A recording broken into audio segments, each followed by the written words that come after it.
Good morning, class. Welcome to the next lecture of financial markets. ठीक है, तो अभी तक हम जो है डिस्कशन कर रहे हैं वही चैप्टर है फॉरेन एक्सचेंज मार्केट्स का। ठीक है, हमने पिछले लेक्चर्स में डिस्कस किया था अबाउट पिछले एक दो लेक्चर में हम डिस्कशन किए about expected rates of return. ठीक है, हमने कहा था expected rates of return basically क्या होते हैं। फिर हमने एक्सपेक्टेड रेट्स ऑफ रिटर्न को कैलकुलेट करने के लिए फॉर्मूला भी देखे थे। ठीक है, how can you calculate the expected rate of returns using formulas. फिर हमने कहा था एक चीज़ होती है रिलेटिव एक्सपेक्टेड रिटर्न, उसका भी हमने फार्मूला निकाला था। ठीक है, तो ये सारी चीज़ें अभी तक हमने इसलिए पढ़ी है ताकि हम इंटरेस्ट रेट पैरिटी को समझ सकें। ठीक है, तो हमने जो रेट्स ऑफ रिटर्न की बात की ना अभी तक, we have done all that discussion so that we can understand interest rate parity. ठीक है, तो इस लेक्चर में हम इंटरेस्ट रेट पैरिटी को डिस्कस करें। ठीक है, तो इंटरेस्ट रेट पैरिटी क्या होती है, तो we discuss that. So basically we live in a world where there is capital mobility। ठीक है, कैपिटल मोबिलिटी का क्या मतलब है कि कैपिटल एक मुल्क से दूसरे मुल्क तक आसानी से ट्रांसफर हो जाता है। ठीक है,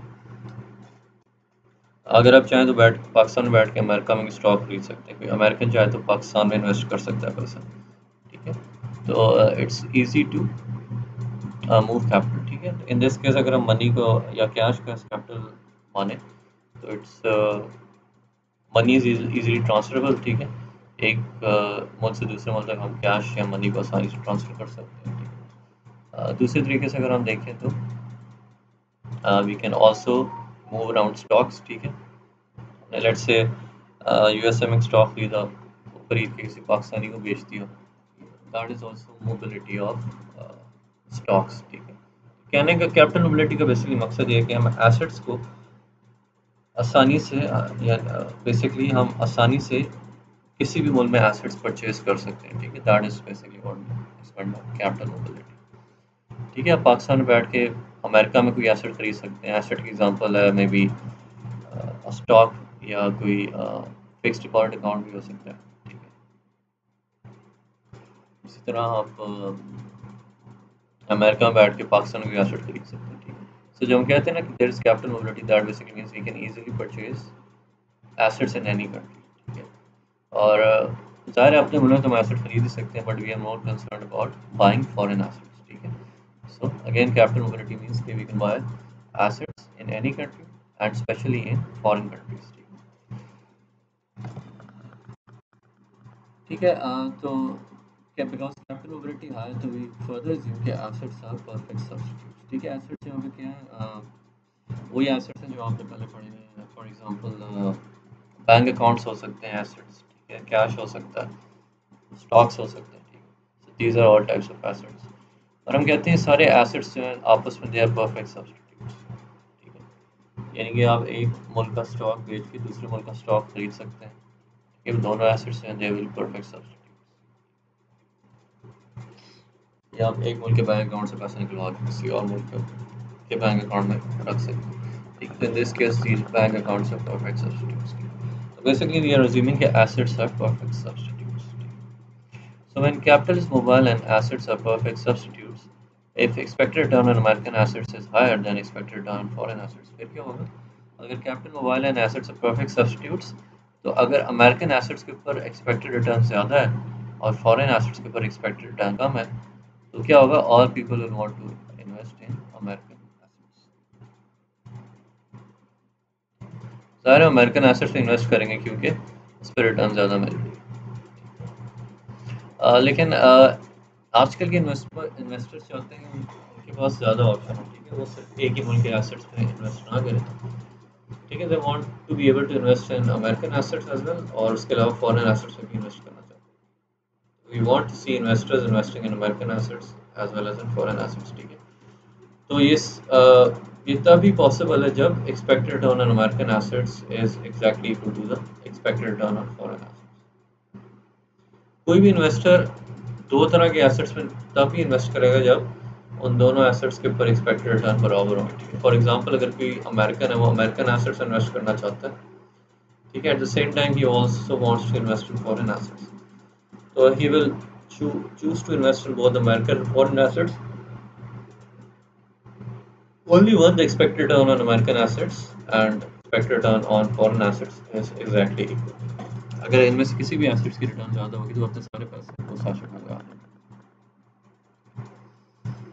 ठीक है, for the two rates of return to be equal the relative return should be exactly equal to zero. ठीक है, यानी कि अगर दोनों expected rates of return equal हो जाते हैं, यानी कि अमेरिकन एसेट्स और फॉरेन एसेट्स के, तो ज़ाहिर है रिलेटिव रिटर्न जो है वो जीरो के बराबर होती है। ठीक है, और रिलेटिव रिटर्न का फॉर्मूला देख चुके हैं ऑलरेडी। ठीक है, यहाँ पे दोबारा स्टेटेड है। ठीक है, this is the formula of relative expected return. ठीक है, relative expected return should be exactly equal to zero when investors are investing in both American and foreign assets. तो जब हम relative return या relative expected return को zero के बराबर कर देते हैं तो we can derive a formula for domestic interest rates, ठीक है, in terms of foreign interest rate and the future expected exchange rate and the spot exchange rate। ठीक है, यानी कि इसको अगर हम zero के बराबर कर दें,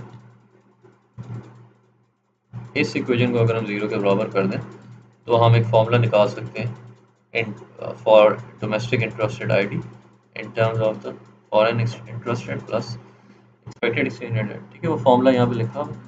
ठीक है, सो इसी फॉर्मूले को जीरो के बराबर करके we can get this formula which is this one. ठीक, तो हम ये वाला फॉर्मूला ड्राइव कर सकते हैं उस इक्वेशन को जीरो के बराबर करके। तो ये फॉर्मूला क्या कहता है, domestic interest rate is equal to the foreign interest rate minus the expected future exchange rate minus spot rate divide by spot. और ये जो टर्म है ब्रैकेट, इसको we also call it the expected appreciation of the domestic currency which is the dollar.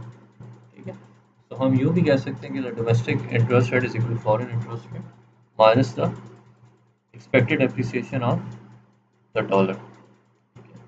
या हम इसको इस तरह भी कह सकते हैं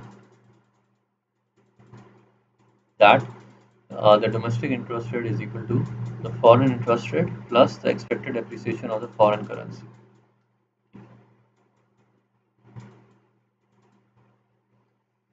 ठीक है, तो इंटरेस्ट रेट्स जो है आपके एक्सचेंज रेट पे बहुत हद तक असरअंदाज होते हैं।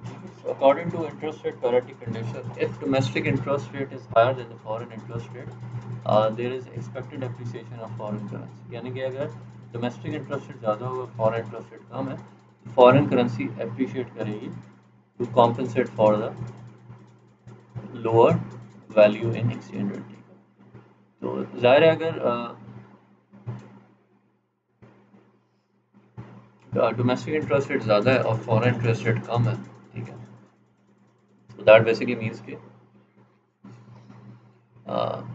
फॉरेन कंट्री वहाँ पे इंटरेस्ट रेट कम है। ठीक है, और जो डोमेस्टिक कंट्री वहाँ पे इंटरेस्ट रेट ज़्यादा है। ठीक है, तो ये जो लोअर इंटरेस्ट रेट है इसको कॉम्पनसेट करने के लिए जो फॉरेन करेंसी है वो अप्रिशिएट करेगी।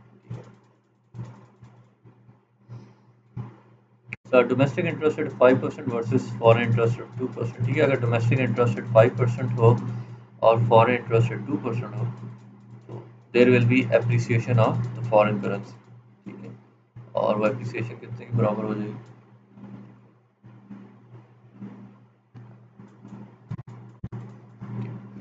That appreciation will be equal to 3%। ठीक है, 5 माइनस 2%।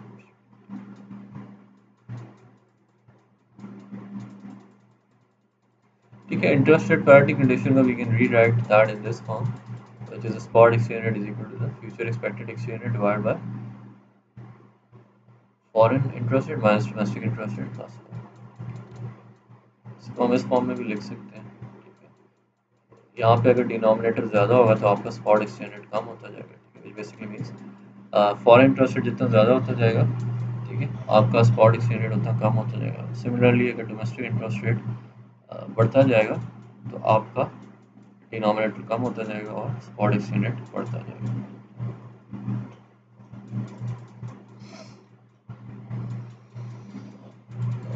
ठीक है, so that was about interest rate parity and that is the end of this chapter।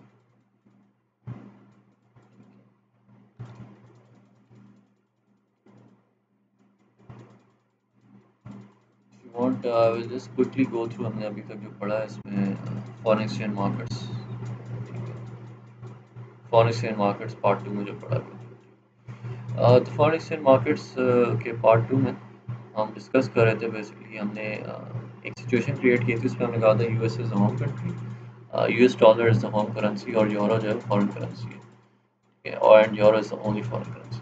हमने कहा था डॉलर एसेट्स पे an interest of ID and foreign assets पे an interest of आई, ठीक है। तो हमने कहा था फ्रेंड को एक फॉरेनर है, he wants to compare returns of foreign assets and domestic assets in euros. So when he compares the expected return on dollar deposits in terms of euros, he realizes that the expected return it is not exactly equal to the domestic interest rate, but it is actually equal to the uh, domestic interest rate ID plus the expected appreciation or depreciation of the dollar. ठीक है, if interest rate on dollar is 3%, ठीक है, अगर dollar assets के ऊपर 3% interest rate है और expected depreciation of dollar is 4%, then the expected return on dollar assets is equal to 3 plus 4%, which is 7%. ठीक है, spot exchange rate is 80 and exchange rate future expected exchange rate is 80 plus 1. Then expected return on dollar assets in terms of foreign currency is given by this equation. ठीक है, और François के लिए जो local return है Euros, यानी कि euro assets के ऊपर जो रिटर्न है it will be exactly equal to i, ठीक है।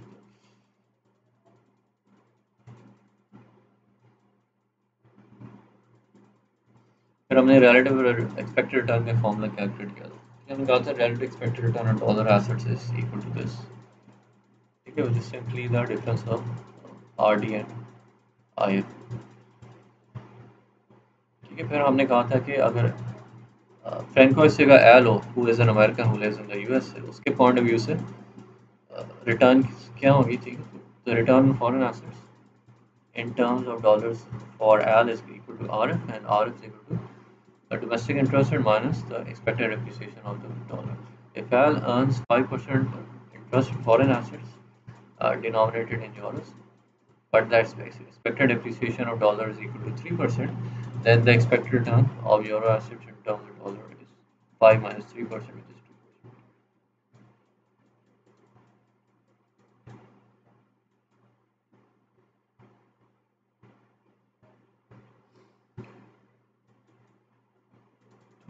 L की जो expected return है on dollar assets is exactly equal to domestic interest rate ID और relative expected return on foreign assets is the ID minus IF plus the expected depreciation of the dollar.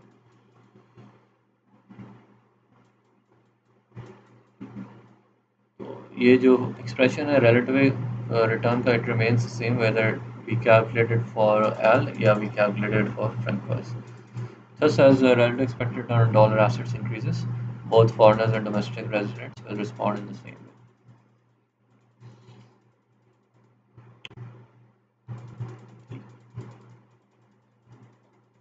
ठीक है, फिर हमने interest rate parity condition की बात की, हमने कहा था वी अज्यूम कि there is high capital mobility in the world, because capital mobility high है तो एसेट्स आर परफेक्ट सब्स्टिट्यूट्स, ठीक है। जब कैपिटल मोबिलिटी भी हाई होगी और एसेट्स परफेक्ट सब्स्टिट्यूट्स होंगे तो क्या होगा, इफ अमेरिकन एसेट्स के ऊपर रिटर्न ज़्यादा people will only invest in American assets, अगर फॉरेन एसेट्स के ऊपर रिटर्न ज़्यादा होगी then people will only invest in foreign assets, ठीक है। लेकिन इन्वेस्टर्स जनरली आज के ज़माने में they invest in all types of assets, ठीक है। वो डोमेस्टिक एसेट्स में भी इन्वेस्ट करते हैं और फॉरेन एसेट्स में भी इन्वेस्ट करते हैं। So investors will only invest in domestic and foreign assets if the expected return on domestic assets, so यहाँ in this case domestic assets American assets हैं, ठीक है। तो for investors to hold both American and foreign assets, the expected return on American assets must be exactly equal to the expected return on foreign assets. तो जब expected return on American assets और foreign assets बिल्कुल बराबर हो जाएंगी तो relative expected return RD will be exactly equal to 0. That means this expression will be exactly equal to 0. ठीक है, इस expression को जब हम 0 के बराबर कर दें तो we can derive an expression for the domestic interest rate which is given by this equation, ठीक है। तो हम कहते हैं domestic interest rate according to interest rate parity condition, domestic interest rate equals interest rate in foreign assets minus expected depreciation of the domestic currency, ठीक है। domestic currency in this case is US dollars, or alternatively we can say that interest rate parity condition states that interest rate on domestic assets equals interest rate on foreign assets plus expected appreciation of foreign currency. ठीक है, तो interest rate parity condition ये कहती है कि exchange rates interest rates पे depend करते हैं। अगर डोमेस्टिक इंटरेस्ट रेट ज़्यादा होगा दैन फॉरेन इंटरेस्ट रेट, तो फॉरेन करेंसी अप्रिशिएट करेगी to compensate for the lower interest rate. Domestic interest rate of 5% versus foreign interest rate of 2% means that there is expected appreciation of the foreign currency of 3%. तो interest rate parity की जो equation है उसको अगर हम rearrange कर लें तो we can arrive at this formula. ठीक है, alright, so that is all for this lecture, thank you so much.